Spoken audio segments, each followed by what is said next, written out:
Olá!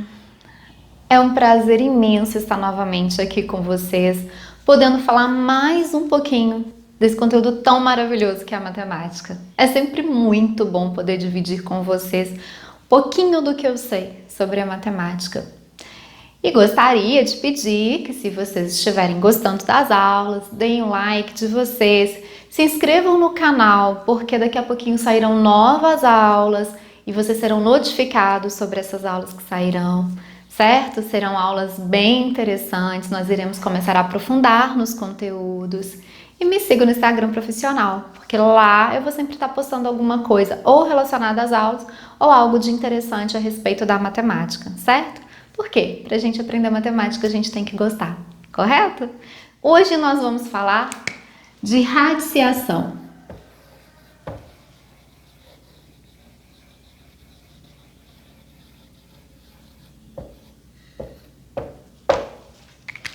A parte da matemática que estuda as raízes, né? A operação inversa da potenciação. E a gente fala assim, mas raiz, professora, eu já aprendi raiz quadrada. Só que não existe só a raiz quadrada, né? A gente tem raiz cúbica, raiz quarta, raiz quinta e por aí vai. Então eu vou passar para vocês a principal ideia de raiz, ok? Bom, primeiro, né, todo mundo conhece o símbolo de raiz.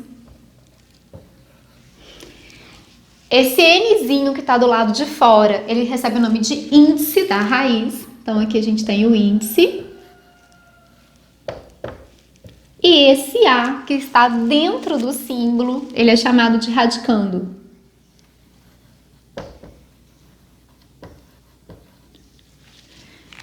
Essa palavra índice eu vou falar muito com vocês, tá? Eu vou usar muito esse símbolo, essa expressão, essa palavra, desculpem, índice. Eu vou falar isso direto. Algo importante, esse N, que é o nosso índice, ele sempre vai ser maior do que 2 ou igual a 2. E ele sempre vai ser um número natural. Vocês podem até encontrar em alguns livros essa anotação para ele. O N maior do que 1 e N pertencente às naturais. Gente, é a mesma coisa, né? Natural maior do que 1 vai ter que ser pelo menos o 2. Natural aqui, maior do que 2 ou igual a 2. Então, são a mesma coisa. Observação.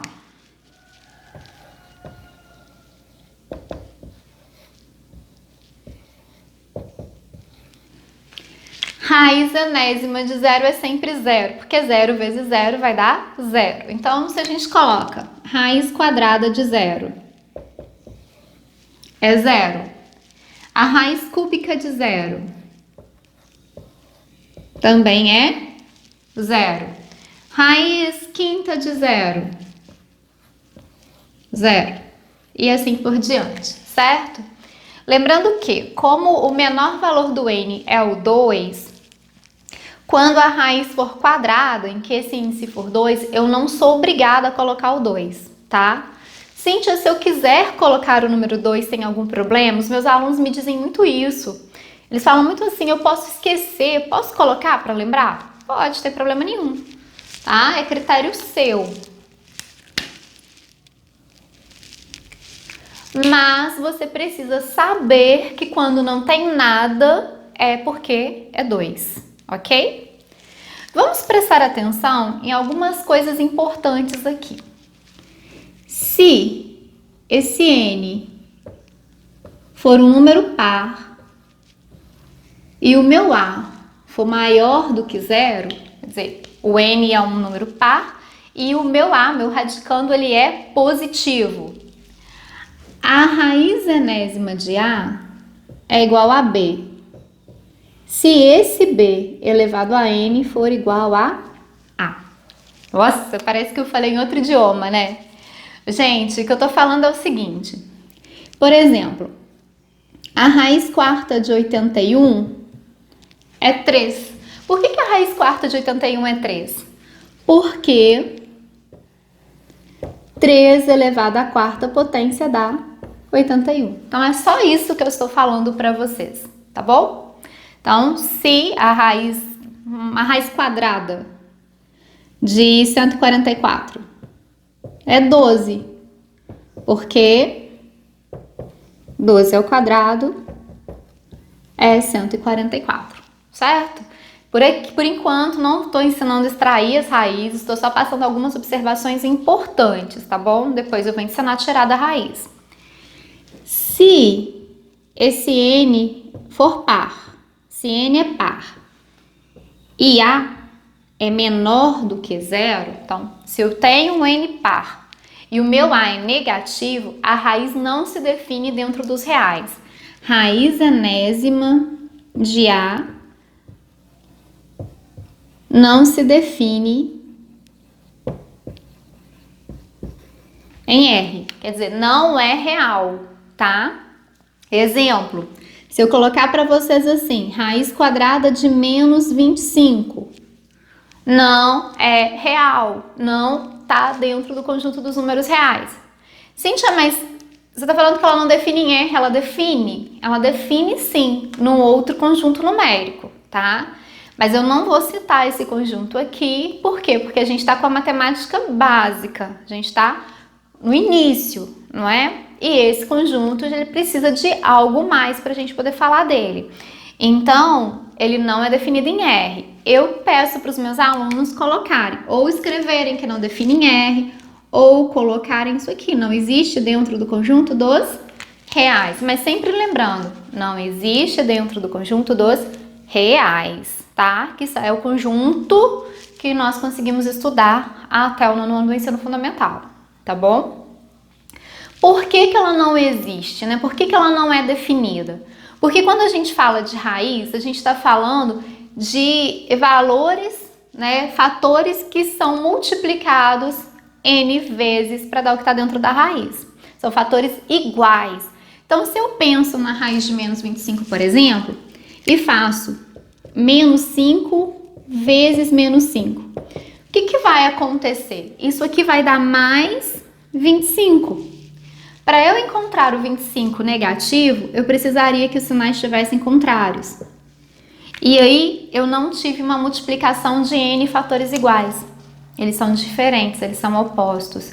Então, por isso, quando aqui for par, né, 2, 4, 6, 8, e aqui dentro for negativo, essa raiz não vai se definir dentro do conjunto dos reais, certo? Tranquilo? Então, vamos seguir. Vamos ver o que acontece se esse N for ímpar?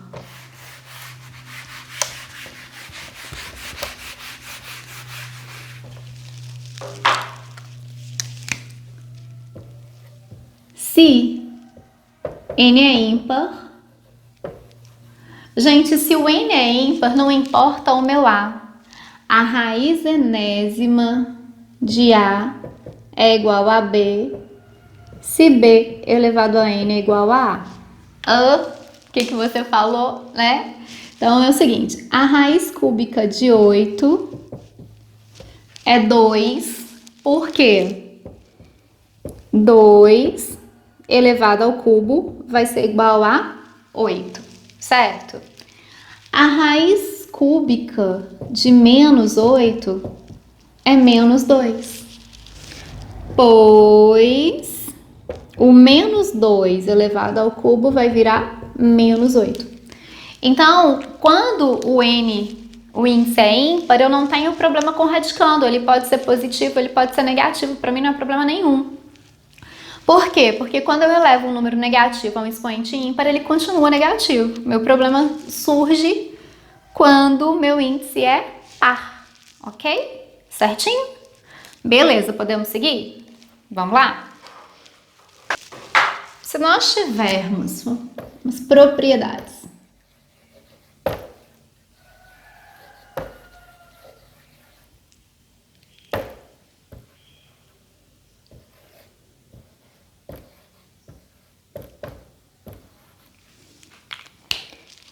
não vou ficar falando para vocês que o N vai ter que ser natural, de 2 para cima, porque eu já falei para vocês que é uma condição para ele. Toda vez que eu for trabalhar com raiz, o N tem que ser um número natural, tá?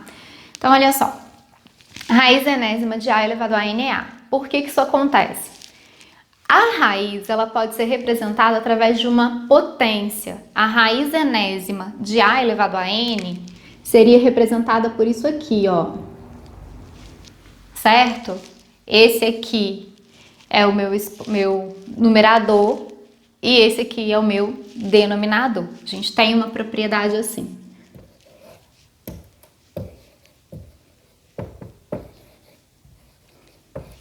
São a mesma coisa, a mesma forma de escrever, tá? Então, se eu tenho uma fração em que o numerador e o denominador são iguais, o que eu posso fazer? Né? N dividido por N vai dar 1. Então, a raiz enésima de A elevado a N é A. Então, se eu colocar para vocês assim, raiz sexta de 7 elevado a 6 é 7, ok? Raiz quinta de 3 elevado a 5 é 13. Então, a raiz enésima de A elevado a N é A, certo? Vamos ver outra.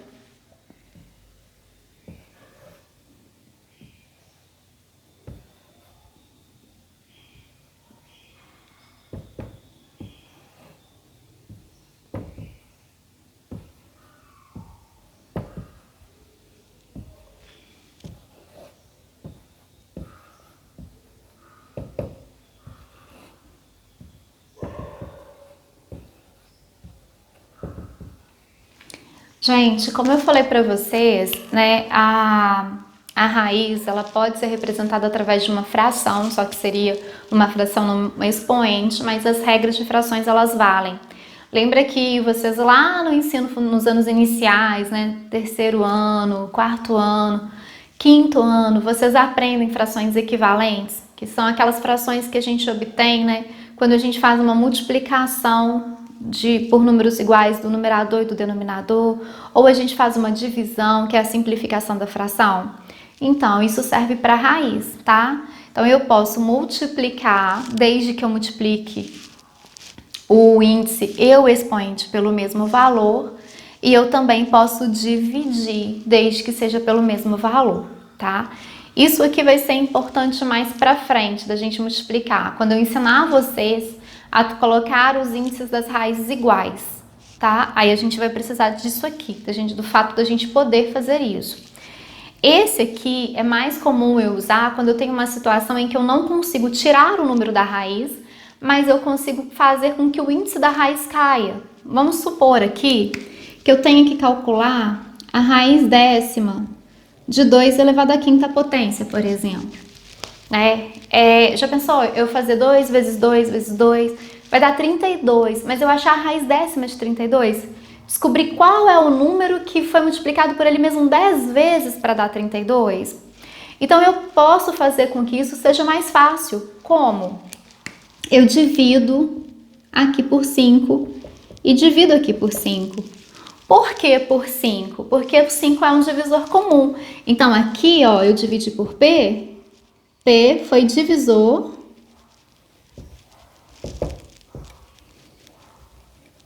comum de N e M. E ele não pode ser 0, né, gente? Porque eu não posso fazer divisão por 0. Aqui também eu não vou multiplicar por 0. E nem 1, porque não adianta. Eu multiplicar por 1 ou dividir por 1, eu vou ter trabalho à toa. A raiz décima aqui, ela vai virar uma raiz quadrada, porque 10 dividido por 5 vai dar 2. Eu posso colocar o 2 se eu quiser, mas eu não sou obrigada. E aqui, o 2 elevado a 5 dividido por 5, ele vai virar 2. Então, é muito mais fácil. Ela não é uma raiz exata, né? A raiz de 2 não é exata, porque 2 não é um número quadrado, mas ela existe e eu consigo com facilidade descobrir qual é essa raiz. Eu não vou falar disso agora, porque eu vou falar disso numa outra aulinha, quando eu estiver falando lá nos números irracionais, tá? Eu vou falar dessas raízes aproximadas. O meu objetivo aqui agora não é raiz aproximada, mas eu vou colocar para vocês o valor aqui, que seria próximo a 1,4. Para uma casa, arredondando para uma casa decimal, certo? É um número irracional. Se a gente digitar na calculadora, vão aparecer várias casas decimais até que não caiba mais no visor da calculadora, correto? Bom, a gente também tem uma propriedade, que é essa aqui, ó.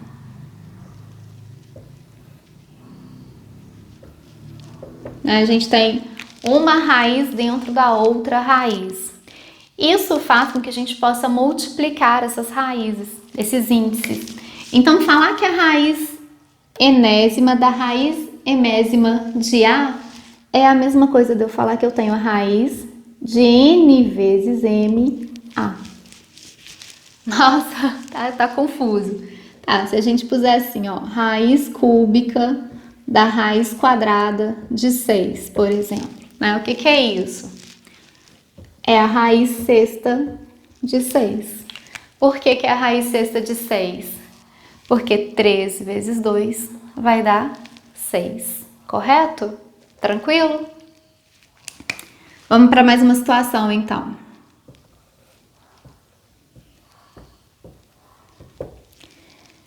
Raiz enésima de A vezes B. O que é raiz enésima de A vezes B? É a raiz enésima de A vezes a raiz enésima de B, ok? Serve para multiplicação, também vai servir para a divisão. Gente, eu era muito implicante quando eu estudava, porque às vezes eu pensava assim, para que eu vou saber disso aqui? Para que eu preciso disso? Se é muito mais fácil multiplicar e calcular a raiz, né? Então assim, eu sempre questionava muito tudo que o professor passava. E aí, mais pra frente, eu acabava vendo que tinha necessidade daquele recurso. Por que tinha necessidade? Presta atenção aqui. Eu uso muito isso, essa propriedade que eu uso demais com os alunos do 9º ano. Por quê? Vamos supor que a gente tenha uma situação dessa aqui, ó. Vou colocar número pequeno para ficar fácil para vocês. Vocês vão falar para mim assim, beleza, Cíntia, 4 vezes 25 dá 100 e a raiz quadrada de 100 é 10. Tudo bem. Se eu uso a propriedade, também vai dar 10. Olha só, eu vou colocar a raiz de 4 vezes raiz de 25. A raiz quadrada de 4 é 2. A raiz de 25 é 5. 2 vezes 5 dão 10. A mesma coisa. Tá, e aí que entra a minha implicância, né? Porque é muito mais fácil fazer o jeito de cima do que o de baixo. Tá bem. Ok, concordo plenamente. Mas como tudo na vida depende do momento, né? Da gente saber o que é melhor a gente fazer. Se eu tiver uma situação dessa aqui, ó. Imagina, fazer 81 vezes 64 e depois calcular a raiz desse valor. Então, o que eu vou fazer aqui? Vou usar a propriedade. Raiz quadrada de 81 vezes raiz quadrada de 64. A raiz de 81 é 9, a raiz de 64 é 8. 9 vezes 8, 72. Então, eu não preciso de fazer essa multiplicação. Eu ganho tempo numa prova de concurso, numa prova no Enem, por exemplo, se tiver uma situação dessa, numa prova mesmo da minha turma, né? Eu tô ganhando tempo. Às vezes o aluno não consegue fazer a prova naquele tempo que foi dado a ele. Por quê? Porque ele vai buscar caminhos que são desnecessários. Então, quando a gente tá tranquilo, beleza, não tem problema eu gastar o tempo que eu quiser. Mas quando eu tenho o tempo ali marcado para eu terminar, para eu concluir minha atividade, é importante que eu saiba utilizar caminhos melhores, tá bom? Essa parte aqui, a gente também pode usar da seguinte forma. Eu posso colocar para vocês assim, raiz quadrada de 32 sobre raiz quadrada de 2. Nesse caso, eu vou usar o contrário. Toda propriedade, toda igualdade, eu posso tanto vir do primeiro membro para o segundo, como eu posso precisar sair daqui e vir para cá, tá? Então, eu tenho uma situação dessa. O que eu posso fazer? Eu posso falar que é a mesma coisa que isso aqui. E aí, 32 dividido por 2 é 16. E a raiz de 16, opa, é 4. Certo? Tranquilo? Estamos entendidos? Aí a gente tem que tomar cuidado com uma coisa. Tá, Cíntia, você falou que serve para multiplicação e serve para divisão. Então, se eu tiver essa situação aqui,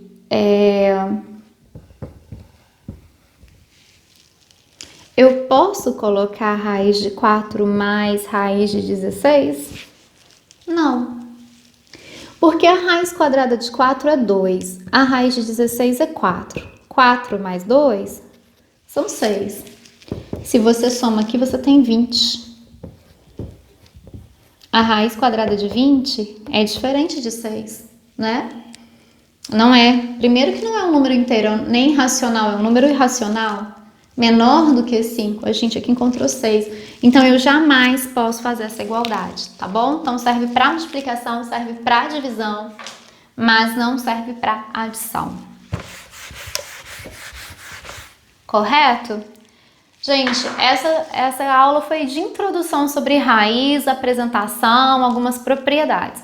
Para ela não ficar muito extensa e muito cansativa, eu vou dividi-la em partes, tá? Eu não gosto de fazer aulas assim com 30 minutos, porque eu acho que é cansativo para vocês. Assiste essa, vai lá, toma uma água, toma um café e volta. Então, eu vou encerrar por aqui e vou fazer uma outra ensinando a simplificar as raízes. O que é isso? Eu vou ensinar a tirar os valores de dentro da raiz, tá bom? Espero que vocês tenham gostado da aula, né? E não se esqueçam, gostou? Deem um like para que a gente continue conseguindo produzir as aulas. Se inscrevam no canal. Por que, Cintia, eu vou me inscrever no seu canal? É interessante para mim?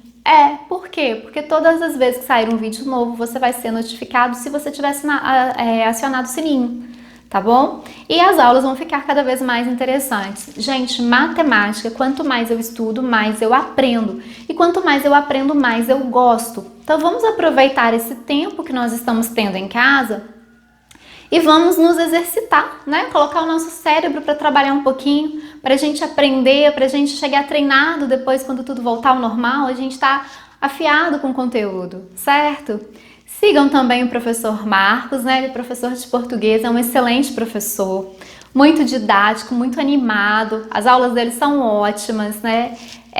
Assistam, se inscrevam no canal dele, tá aparecendo aqui no link. E até breve. Foi muito bom estar com vocês, ok? Foi um prazer. Tchauzinho!